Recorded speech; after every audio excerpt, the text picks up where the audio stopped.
Здравей, златце мое! Агънце писано на Леля най-голямото съкровище. Отново тук е твоята любима Леля Ася и днес ще прочетем една народна приказка, която се казва Медената питка. И отново аз ще имам помощниците Зайко Байко и Кума Лиса, защото тази питка е малко непослушна и тя извървява много дълъг път и среща много животни, сред които ще бъдат Зайо Байо и Кума Лиса. И така, нека да започнем от начало. Живели някога дядо и баба. Веднъж дядото помолил бабата да му направи питка. Умесила я бабата с млекце, изпекла я с мъсълце, намазала я с мед и я сложила да изстива. Но на питката й доскучало да стои самичка.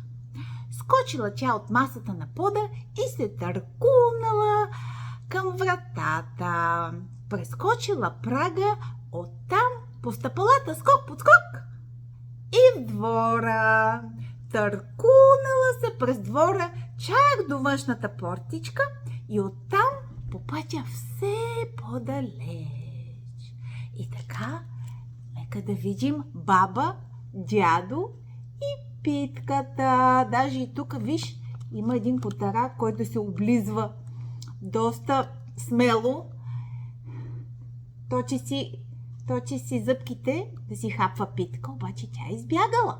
Я да видим какво става след това. Търкаляла се питката по пътеката и изведнъж срещнала Зайо. Питке, питке, ах, как сладко миришеш! Ей, сега ще те изям!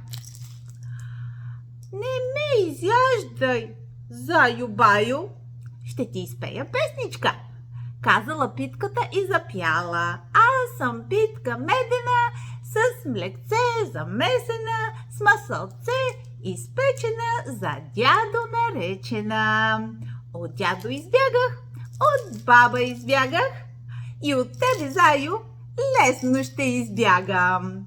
И търкунала се питката надалеч от Зайка. И Зайо Байо би малко тъжничък, защото не можа да си хапне питка. Няма нищо, зайче байче.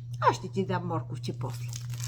И така, я да видим тук питката, която среща Зайо Байо. Обаче избягала. Я да видим какво става след това. Кой ще срещне питката след това? Търкаляла се питката и изведнъж на едно мостче я срещнал Кумчо Вълчо. Питке, питке, както съм изгладнял, ей, сега ще те изям. Не ме изяждай, Кумчо Вълчо, ще ти изпея песничка. Аз съм питка медена, с млекце замесена, с масълце изпечена, за дядо наречена. От дядо избягах, от баба избягах, от Зайо избягах и от тебе, Вълчо, лесно ще избягам. И докато се усети вълкът, и питката избягала надалече от него. Я виж тука, Кумчо Вълчо, как си е наточил зъбите и той да яде питка. Обаче и на него не му се усмихнал късмета. Я да видим какво става след това. Кой ще срещне нашата палава питка? Търкаляла се питката по пътечката и насреща й Мецан.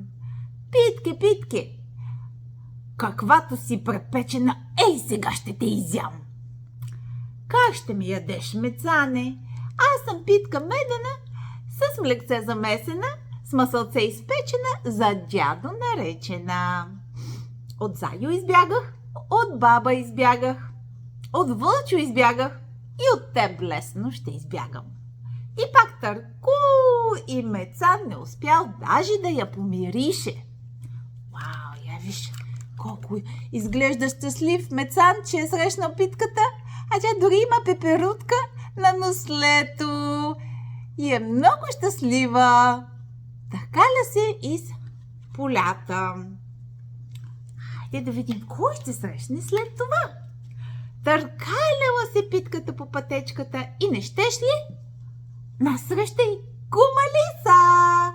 Здравей, питке, колко си хубава само! И вкусна! Питката веднага запяла своята песничка. Ще хубава песничка, казала кума Лиса. Но аз вече съм стара пичица и трудно чувам. Хайде скочи на муцунката ми и изпей песничката по-силно.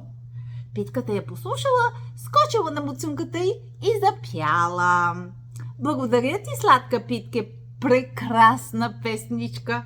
Иска ми се пак да я чуя. Седни на езичето ми и я изпей за последен път, казала Лиса и си изплезила езика.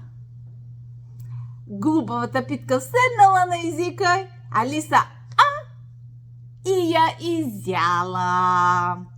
Леле, Питката не се досетила, че кума Лиса е много хитра.